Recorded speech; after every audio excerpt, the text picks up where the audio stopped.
یہ جو موقع آتے ہیں نا شب برات کے، شب قدر کے، یہ بنیادی طور پر اللہ تعالیٰ کی طرف سے دی ہوا موقع ہوتا ہے کہ چلو تمہیں چانس دیتے ہیں، تمہیں چانس دیتے ہیں، پابندی کوئی نہیں، لیکن رب کی طرف سے نا موقع ملتا ہے، چلو تمہیں ایک موقع دیتے ہیں، چلو اپنے آپ کو کلیئر کر لو، تمہیں موقع دیتے ہیں۔ یا اللہ کیا کرے، کچھ بھی نہیں، آ کے نا سچے دل سے 2 رکعتیں پڑھ کے توبہ کرو، عرش کا مالک پچھلے سارے ہی معاف کر دے گا۔ کچھ بھی نہیں، آؤ موقع ہے۔ ان لوگوں کی باتوں پہ نہ جائیں جو بلا وجہ پریشان کرتے ہیں۔ ہمیں بھی روز ہی سوال آتے ہیں، دل نہیں کرتا، کچھ باتیں ایسی ہیں جو کرنے کو طبیعت نہیں چاہتی، میں کروں گا بھی نہیں۔ لوگوں کو شب برات کا حوالہ بھی نہیں مل رہا، حالانکہ ترمذی شریف میں حدیث موجود ہے، صحاح ستہ کی روایت ہے، ترمذی میں موجود ہے۔ پہلے کہتے ہیں صحاح ستہ سے دکھاؤ، جب صحاح ستہ سے مل گئی تو اب اور کدھر جانا ہے؟ اور ابن ماجہ میں موجود ہے مولا علی کی روایت، اور ذرا ترتیب دیکھیے گا، یہ ترمذی کی حدیث ہے، امام ترمذی نے تو پورا باب باندھا ہے 15ویں شعبان پر، پورا باب۔ اب تمہاری مرضی ہے اگر تم نہیں بات کو سمجھنا چاہتے، لیکن میں نے پہلے بھی کہا تھا، پھر کہتا ہوں، اگر ہمیں کوئی شخص کہتا ہے کہ شب برات کو اٹھ کے نفل نہ پڑھو، تو بھائی نفل ہم نے پڑھنے اللہ کی رضا کے لیے، ہمیں کسی بندے سے ڈگری لینے کی ضرورت نہیں، نہ تو ہمارے اور رب کے درمیان معاذ اللہ کوئی وسیلہ ہے کہ تو کہے گا تو پڑھیں گے، جب دل کرے گا پڑھیں گے، اور جتنے دل کرے گا پڑھیں گے۔ ہم تو نفل کہہ رہے ہیں اس کو، ہم نے کب کہا ضروری ہے جو عشاء پڑھ کے سو جائے فجر تک سویا رہے، ہم اس کو گناہگار نہیں کہہ رہے، لیکن یہ ضرور کہیں گے کہ گولڈن چانس مس کر دیا اس نے چانس مس کیا ہے، یہ تو اللہ کی رحمت کا موقع تھا۔ حضرت سیدہ عائشہ صدیقہ رضی اللہ تعالی عنہا ارشاد فرماتی ہیں کہ شعبان کی 15ویں رات تھی، یعنی شب برات کی رات، فرماتی ہیں شعبان کی 15ویں رات تھی، میں نے اچانک نظر ڈالی تو حضور میرے بستر میں تھے، پھر میری نظر پڑی تو حضور نہیں تھے، میرے دل میں گمان آیا، خیال آیا کہ شاید کسی اور زوجہ کی طرف حضور کا میلان طبع ہو گیا ہو، وہاں تشریف لے گئے ہوں۔ فرماتی میں اٹھی باہر گئی تو نبی کریم علیہ السلام جنت البقیع میں تھے، قریب ایک جگہ پہ حضور دعائیں مانگ رہے تھے۔ فرماتے میں گیا تو حضور فرمانے لگے، ابو بکر کی بیٹی تو نے کیا گمان کیا کہ اللہ کا رسول تیری حق تلفی کرے گا؟ عرض کی حضور آپ مالک ہیں، کہیں اور جانا چاہیں تو میری طرف سے پابندی نہیں۔ کہتی ہے وہاں کھڑے کھڑے میرے رسول کریم نے بیان فرمایا، یہ ترمذی کے لفظ ہیں، حضور نے فرمایا عائشہ یہ شعبان کی 15ویں رات ہے، مدینے میں سب سے زیادہ بکریاں بنو کلب کا قبیلہ پالتا تھا، فرمایا آج کی رات بنو کلب کے قبیلے کی بکریوں کی تعداد کے مطابق اللہ میری امت کے لوگوں کی بخشش فرما دے گا۔ یہ وہ رات ہے۔ جناب عائشہ صدیقہ رضی اللہ تعالیٰ عنہ نے بات رات کو سنی تنہائی میں، نبی پاک سے رات کو تنہائی میں حضور سے سنی، سویرے جناب عائشہ نے کل امت کو بتائی۔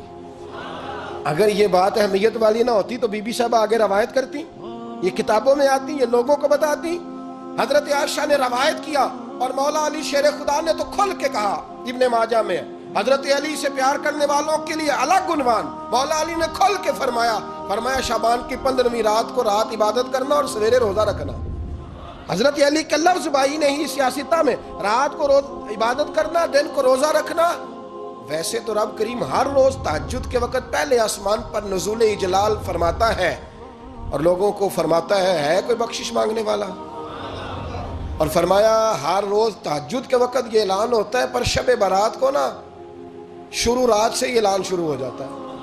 ادھر دیکھو میری طرف، مغرب سے اعلان شروع ہو جائے گا۔ اللہ کرے آپ کو سمجھ آئے، اللہ کرے آپ کو۔ اور بھائی یہاں بار لوٹ سیل لگ جائے، یہاں ابھی سیل لگ جائے، 5000 والا جوڑا 1500 میں، تو رش ختم ہوگا۔ اور بھائی اگر یہ لگ جائے، چلو یہ تو دور کی بات ہے نا، ہم تو لنگر والے لوگ ہیں، اگر لنگر کا اعلان ہو جائے کہ بڑا تگڑا ہے، بڑا تگڑا، ہمارے ہاں تو شادی کی روٹی کھلتی ہے تو لوگ آخری روٹی سمجھ کے کھاتے ہیں، کہ شاید اللہ ماشاءاللہ یہ آخری ہے، اس کے بعد نہ ملے گی۔ جب اعلان ہوتا ہے اور دعوت ہوتی ہے کہ کھلا ہے جی کھاؤ، کیا حشر ہوتا ہے، کیا انداز ہے۔ مولا علی شیر خدا حدیث روایت کرتے ہیں، رنگ کیا ہے؟ فرمایا باقی راتوں میں نا تھوڑا سا پیکج ہوتا ہے، تھوڑا سا، آخری حصے میں رات کے شب برات کو نا رات چڑھتے ہی اللہ پہلے آسمان پر جو اس کی شان کے لائق ہے نزول جلال فرماتا ہے، اور پہلا جملہ یہ فرماتا ہے کوئی معافی مانگنے والا؟ اللہ کرے آپ کو سمجھ آئے، یعنی معافی دینے والا کہہ رہا ہے چلو آؤ ادھر آؤ، ذرا معافی مانگو، میں معاف کرنے آیا ہوں، مانگو معافی۔ ہے کوئی معافی مانگنے والا؟ معاف کر دیں گے۔ اور آپ فرماتے ہیں ہے کوئی رزق مانگنے والا؟ وہ جو بڑی درخواستیں دیتے پھرتے ہیں نا مختلف اداروں میں، وہ ایک درخواست نہ کل شب برات والی رات بھی دے. اللہ کرے آپ کو سمجھ آئے. وہ جو کہتے ہیں نا بڑے بڑی کمپنیوں میں نے اپلیکیشن جمع کرائی ہے تو کہیں کام نہیں بن رہا، تو نسخہ دے رہا ہوں، ایک اپلیکیشن کل رات بھی جمع کراؤ، انشاءاللہ کام بن جائے گا. اور میں نہیں کہہ رہا، مولا علی شیر خدا فرما رہے ہیں، اور وہ خود نہیں فرما رہے، وہ نبی پاک کا فرمان نقل کر رہے ہیں، اور وہ رسول اللہ صلی اللہ علیہ وسلم کی بات نہیں بیان کر رہے. وہ کہتے ہیں رب فرماتا ہے کوئی روزی مانگنے والا؟ سارے سیٹھوں، نوابوں، جاگیرداروں کے پاس جا جا کے تھک گئے ہو، ایک دن میرے کہنے پر، ایک رات، ایک دیہڑی ذرا شب برات والی لگا کے تو دیکھو. پر شرط یہ ہے کہ یقین کامل ہو. ارادہ یہ مطلب اللہ معاف کرے، آپ نے ناراض نہیں ہونا، لیکن وہ ماحول اس طرح کا ہے کہ شب برات پہ ایک دو ساتھی کو کہا رات کو عبادت کر کہتے جی وہ تو ٹھیک ہے پر سویرے چھٹی نہیں، کام کرنا ہے. یعنی رب کہہ رہا ہے کہ تو آ جا شب برات کی رات، جو مانگے گا وہ تجھے. لیکن یہ ادھر نہیں توجہ کر رہا، یہ کہتا ہے سویرے 10 بجے دکان نہ کھلی تو مشکل ہو جائے گی، دفتر نہ گیا تو حالات. آپ دیکھیں ذرا، اب جب یقین اس طرح کا ہو تو پھر تو میں ساری زندگی اداروں میں درخواستیں دینی ہیں. پھر آپ جیسا آپ کا مزاج ہوگا، اللہ تعالیٰ تو بندے کے گمان کے قریب ہے.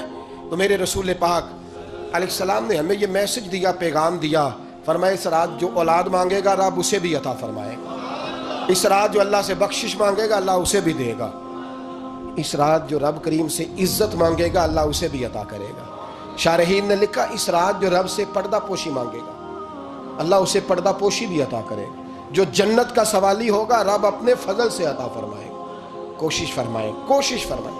10 محرم کو ہمارے ہاں لوگ جاتے ہیں قبرستان، وہ کسی حدیث سے ثابت نہیں، میں منع نہیں کر رہا، جائیں 9 محرم کو جائیں، 10 کو جائیں، 11 کو جائیں، 8 کو جائیں، سفر میں جائیں، ربیع الاول میں جائیں، قبرستان میں جب بھی جائیں، منع نہیں ہے. لیکن شب برات والی رات تو خود رسول کریم گئے ہیں نا قبرستان. اب جو بات میں نے سمجھانی ہے اس کو سمجھیں. نبی پاک کی والدہ کا مزار نہیں ہے وہاں جنت البقیع میں. حضور کے کو بھائی بہن، حضور کیا کرنے گئے؟ امت کی بخشش کے لیے گئے. شب برات کی رات لالچی نہ بنے کہ صرف میں نے اپنے لیے روزی مانگنی ہے، کل امت کے لیے مانگے رب کریم سے. مانگے اپنے بھائی کے لیے، مانگے اپنی بہن کے لیے، مانگے اپنے بیٹے کے لیے، مانگے اپنی بیٹی کے لیے، مانگے اللہ کریم. یہ مانگنے کی رات ہے. پچھلی راتی رحمت رب دی کرے بلند آوازہ، بخشش منگن واریاں کارن کھلا جے دروازہ. آئیں اللہ کی بارگاہ میں اس رات کو کھل کے دعا مانگیں.